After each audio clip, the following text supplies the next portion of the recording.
Olá, tudo bem contigo? Você já ouviu falar nos pilares de um efetivo programa de compliance? O que são pilares? Para que um programa de compliance precisa ter esses pilares? Muito bem, fica comigo aqui nesse vídeo que eu irei apresentar para você agora uma aula do meu curso de compliance. Quais são os 9 pilares para um efetivo programa de compliance? Eu sou o professor Áureo Vieira e este é o canal da Target Escola da Inteligência. Fica comigo!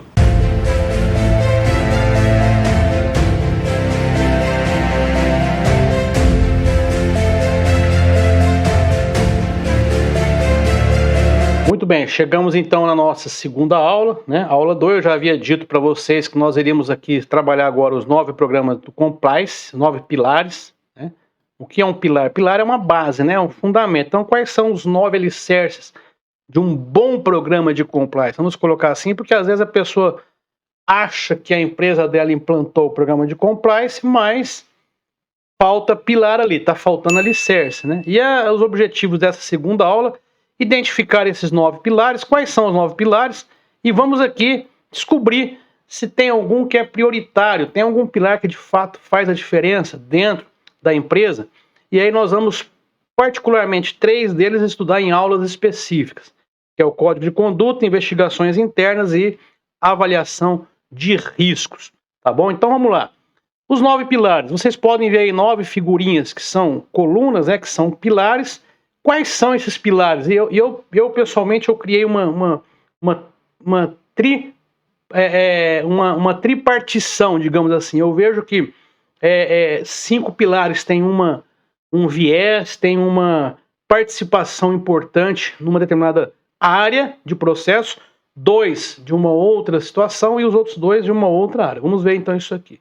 O primeiro pilar, então, são os controles internos. Os controles internos, nós vamos depois bater um a um, mas eu vou dar uma revisada. Eles estão ligados a realmente controles internos para toda a empresa. Tudo que eu tiver ligado à auditoria, a riscos, a verificações, planejamento de controle, etc. e tal, controles internos. Aí eu tenho auditoria e monitoramento. Essa palavra monitoramento nos remete a monitorar, acompanhar. Então, a auditoria e monitoramento, ela está voltada especificamente para o meu programa. Então, quando eu vou verificar se o meu auditor está fazendo as coisas corretas, se meu compra está fazendo as coisas corretas em relação a terceiros, eu estou acompanhando o meu programa de compliance.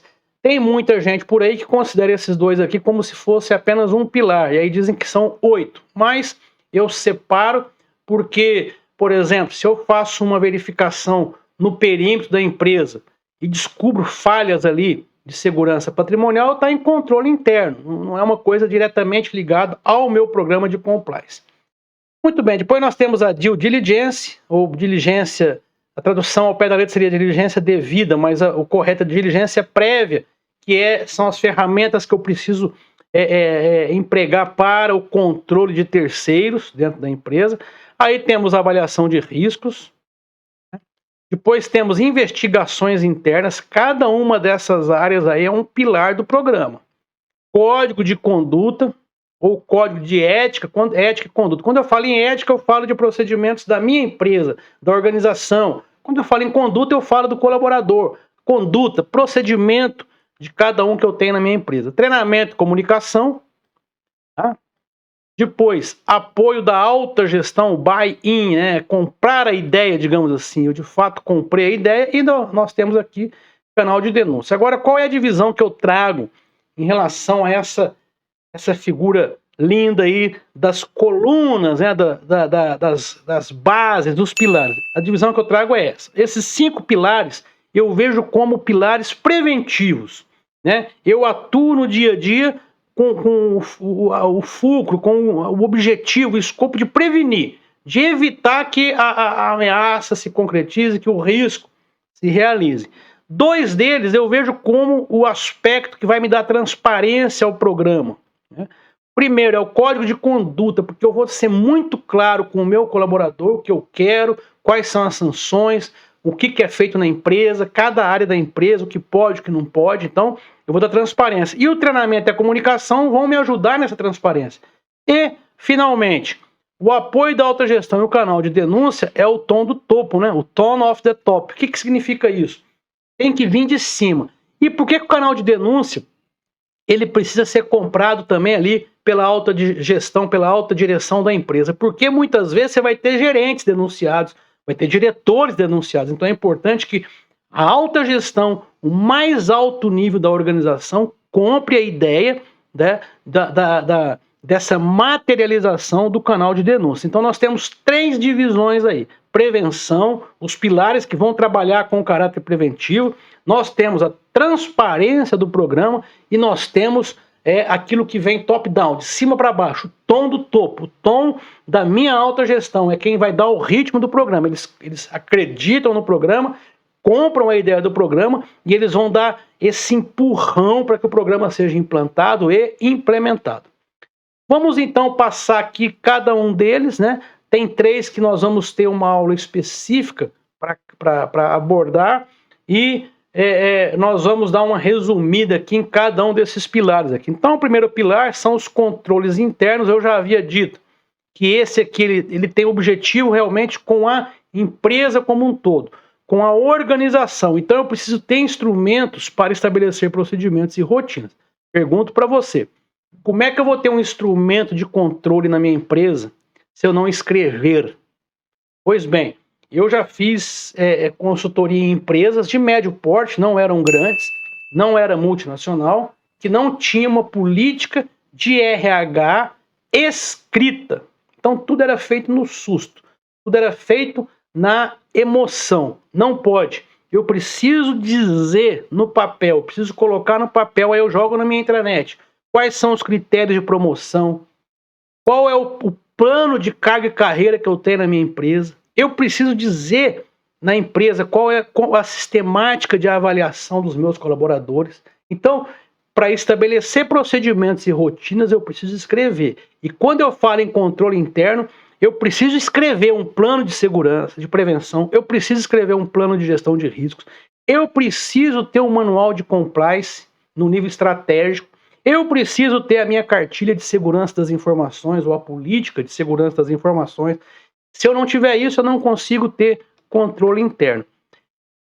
Esse controle interno vai me trazer a tranquilidade de que o meu programa vai estar em conformidade com o código de conduta, com as legislações, as normas da própria empresa. Com isso, eu consigo ter a garantia de que os meus colaboradores, os meus funcionários, os meus orgânicos estão cumprindo tudo aquilo que eu tenho como normativo internamente. E os controles internos, eles vão garantir que todos os setores envolvidos estejam alinhados com as políticas internas da empresa. Por quê? Aí é interessante, lembra que lá atrás a gente começou falando se eu faço porque eu tenho que fazer ou eu faço porque tem uma norma. Independente disso, o programa de compliance vem e padroniza. Olha, você vai fazer porque eu tenho alguém controlando. Então tem pessoas que, sabendo que tem o controle interno, elas estarão alinhadas com as normas, com os regulamentos. Infelizmente, sabemos que nem todos farão por disciplina consciente, farão porque mas quando tem uma norma, aí a pessoa segue. Segundo pilar, auditoria e monitoramento. Então, nós vamos ver primeiro os 5 que são da prevenção, tá? Depois veremos os da transparência e depois o do tom do topo. Então, auditoria e monitoramento está diretamente linkado com o compliance. Eu vou aqui acompanhar o programa. Então, vamos supor que foi implementada o manual de compliance, entrou em vigor a partir do mês agora de... eu estou gravando essa aula em setembro de 2022. É uma regravação. Eu estou refazendo a aula para atualizar na plataforma. Então, o meu manual de compliance está com a assinatura do presidente da empresa nessa data. Então, quem na empresa vai acompanhar se ele está sendo cumprido? Quem na empresa vai monitorar se mudou uma legislação nacional que eu preciso alterar? O comitê de compliance. Então, ele vai monitorar. A auditoria e monitoramento é voltada para o programa. Vai verificar documentos, contratos e as rotinas da empresa. Então, vamos pegar aqui um exemplo. Aqui confunde um pouco o próprio controle interno, né? Eu preciso fazer a due diligence com os meus terceiros. Então, o meu comitê de compliance, ele vai checar se isso está sendo feito pelas compras, se o comercial, quando vai atrair novos clientes, está fazendo isso aí, se não está fazendo. Então, Programa de compliance. Vejam que ele vai bater todas as frentes da organização. Ele vai fiscalizar o comprometimento da empresa com o programa. Como? Visitas, pesquisas, verificação realmente se as pessoas estão cumprindo, se elas estão conscientes, né? Acompanhamento dos cursos, das capacitações. Por meio disso, o comitê de compliance vai poder avaliar como está o comprometimento de todos da empresa com o programa.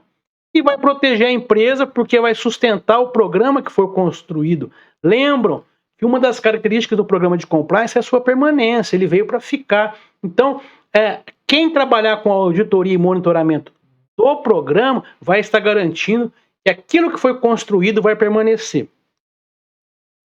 Agora, a due diligence. O que é isso aqui? Né? Vem do inglês de devida diligência ou diligência prévia. Ele é voltado geralmente para terceiros. Eu tenho que buscar o conhecimento, os dados, fazer o background check dos meus terceiros. Terceiros são mídia que eu pago para fazer propaganda da minha empresa, né? Influencers, compradores, fornecedores, parceiros, muitas vezes um sócio. Então eu preciso conhecer o histórico de todas essas terceiras partes. Quem é a pessoa que quer se juntar com o meu negócio, quer investir no meu negócio? Quem é a pessoa para quem eu estou recebendo o serviço? Ele me fornece um serviço, ele é um provedor de serviço. Quem é essa pessoa? Então tá aqui, eu tenho que buscar e conhecer. Ó. Fornecedores, publicitários, investidores. Por que eu preciso verificar? Porque se essa pessoa estiver comprometida com o fisco, pessoas dentro dessas empresas cometeram crimes no passado, isso já maculou a imagem da empresa, aquilo vai transmitir para mim, aquilo vai me prejudicar. Então eu preciso ir a fundo, eu preciso buscar a fundo realmente quem são as terceiras partes envolvidas na minha empresa, na minha organização. E ele, obviamente, vai proteger e resguardar a empresa, porque se eu descobrir, fazendo a devida diligência, fazendo a diligência prévia, que esse meu fornecedor tem problemas com o INSS, tem problemas com a Justiça Trabalhista, está devendo à Receita Federal, eu tenho a opção de dizer não para ele. Então, ao dizer não para esse fornecedor, eu estou protegendo o meu negócio, estou protegendo a minha empresa. Prosseguindo aqui a avaliação de riscos, nós vamos trabalhar dentro daquela tríade do GRC, que é a governança, riscos e o compliance, e vai ter uma aula ao longo do curso específica sobre a avaliação de riscos, tá bom? O risco a gente sabe que é tudo aquilo que vai afetar o objetivo da minha empresa. Eu não vou aprofundar agora porque teremos uma aula só sobre o risco. Investigações internas, é a investigação dentro da empresa, investigação de fraude, investigação de funcionário suspeito, investigação que tem que ser feita muitas vezes porque o canal de denúncia trouxe uma denúncia de um assédio moral, assédio sexual. Então teremos também uma aula específica sobre essa temática, onde eu vou ensinar sobre sindicâncias internas e teremos uma parte prática da realização de uma sindicância administrativa dentro de uma empresa. E o código de conduta, ou código de ética e conduta, ou só código de ética, alguns estudiosos consideram que quando eu falo de ética, eu estou falando dos procedimentos da minha empresa para fora. E eu concordo com essa visão. E a conduta, eu estou falando dos meus colaboradores. Eu não vou definir no código de ética, de conduta, por exemplo, conduta de terceiros, procedimento, né?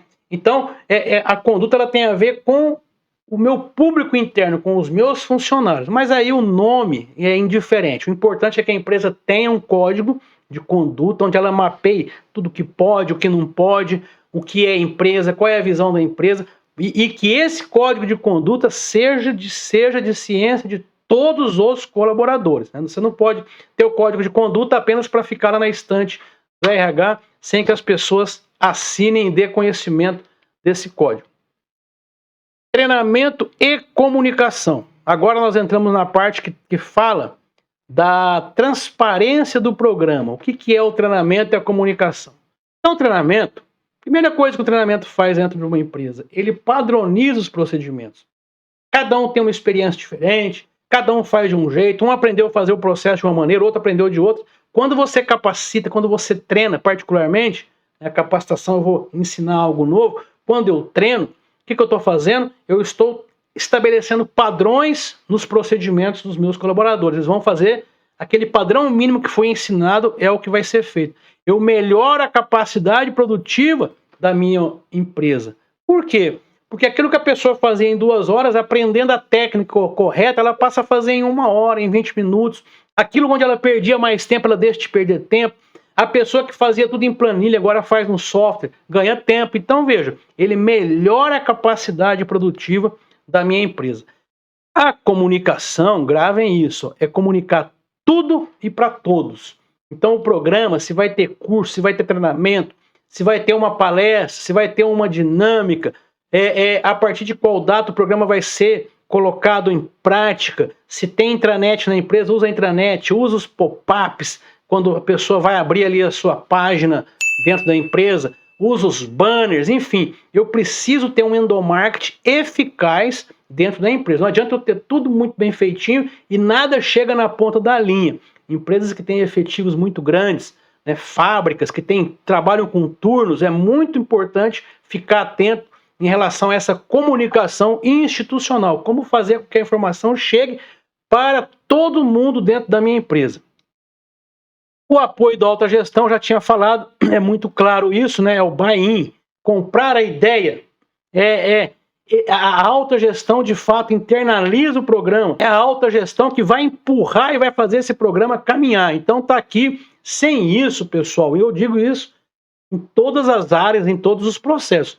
Sem a alta direção da empresa comprar a ideia, nada anda na empresa. Seja ela uma organização pública, seja uma organização privada. Vivi diversas experiências ao longo da carreira, né? O Exército se atualizou com qualidade total, muita gente reagia, aí a coisa não andava. Muita gente dos escalões superiores não reagiam. Eu fui auditor de qualidade total em 1994, né? De programa excepcional, depois parou. Aí veio a excelência gerencial, melhoria contínua, 2003. Então, a gente observa isso. Se a alta gestão, se aqueles que estão no topo, de fato, não comprarem a ideia, o programa não anda. Então, ele para se tornar um programa real efetivo, alta diretoria, alta gestão, a liderança estratégica da empresa precisa comprar a ideia. Aqui, ó, apoio de 100%. Se tiver 1 ou 2 diretores, tem um conselheiro que não concorda muito com o canal de denúncia, tem um que não acha legal fazer sindicância interna, tem outro, o programa não anda, começa a segurar, só quem paga é a empresa, que na hora que aparecer uma multa, uma denúncia, na hora que houver uma mão pesada contra a empresa, ela acaba até mesmo perdendo o seu controle, pode até ir à falência. Tem empresas, né? Uma coisa que eu pergunto muito para os empresários é quanto vale uma prevenção de uma ação trabalhista de R$1 milhão, por exemplo? Quanto vale a prevenção, né, de um trabalho de avaliação de riscos patrimonial, por exemplo, né, que vai evitar um grande incêndio na sua empresa? Quanto vale uma avaliação de riscos que vai descobrir que está tendo vazamento de dados na sua empresa? Você está vazando dados que você vai perder mais de R$1 milhão. Quanto vale isso? Isso não tem valor. Agora, eu preciso entender que eu preciso investir nisso. Se eu não entendo e não dou apoio, o meu programa, então, de compliance não anda. Então, o exemplo tem que ser o quê? Da cabeça. O exemplo tem que ser top-down. O corpo de empregados de uma empresa precisa ver que a diretoria comprou a ideia do programa de compliance. E ainda, fechando aqui os 9 pilares, o canal de denúncias faz parte dessa divisão que eu coloquei, que é o tom do topo, né? Os diretores, a alta gestão, presidente, conselheiros envolvidos. O canal de denúncia, ele vai identificar condutas lesivas à empresa. Eu vou apresentar aqui alguns exemplos, tá? Ele traz credibilidade para a empresa e para o programa. Por quê? Porque quando eu denuncio e aquela denúncia ela tem uma resposta efetiva, todas as demais pessoas passam a confiar no programa de compliance. E é óbvio isso aqui, ó, a denúncia deve gerar ações internas de apuração. Eu não posso, receber a denúncia e ficar parado no tempo. Eu tenho que receber uma denúncia, alguém observou que o controle estava desviando dinheiro usando um esquema com fornecedor. Se eu não investigar, essa pessoa não vai acreditar mais na minha empresa e vai passar para outros. Se eu investigo, descubro o problema e sanciono o controller, mando ele embora, ou então faço uma queixa-crime, se for crime, o que vai acontecer? Eu vou ter credibilidade diante dos meus colaboradores. Isso aqui é importantíssimo. O canal de denúncia deve ser operado por terceiros, por uma empresa especializada, porque assim ele traz imparcialidade para esse tipo de operação na empresa. Uma denúncia de um diretor, por exemplo, que ele mesmo receba a denúncia, vai morrer ali mesmo. Mas se for uma empresa terceira que realiza esse trabalho, aí o canal passa a ter efetividade. A nossa empresa ela realiza e apoia as investigações. Nós treinamos as pessoas a realizarem as investigações internas por meio de procedimentos diversos que nós iremos tratar aqui ao longo do curso. Então, exemplo de coisas que são passíveis para serem denunciadas. São exemplos, tá? Suspeições de vazamentos de informações, de dados, condutas que se desviem do código de conduta, a pessoa não está cumprindo as normas do código de conduta, suspeição ou atos que envolvam ou que envolvem fraudes financeiras e contábeis, suspeição de conflitos de interesse. Né?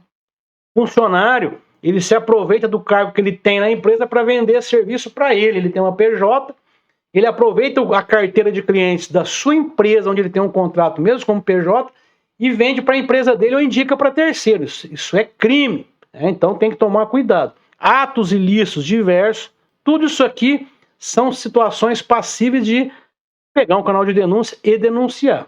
Conduta discriminatórias, né? Racismo, bullying religioso, palavras ofensivas. Assédio moral, né? Cuidado com xingamentos, ameaças, né? Porque isso pode ir para o canal de denúncia. Assédio sexual. Nós vamos ver esses dois aqui, teremos uma aula só para tratar dessas duas temáticas. Atos suspeitos de corrupção, condutas que não estejam ou que pareçam não estar em conformidade com leis, normas, regulamentos, sejam leis do governo, sejam normas da empresa. Tem a suspeita, faz a denúncia. Vai ser apurado. Se não confirmar, beleza. Se confirmar, opa, foi detectado um desvio na empresa e a pessoa vai pagar por aquele desvio de conduta.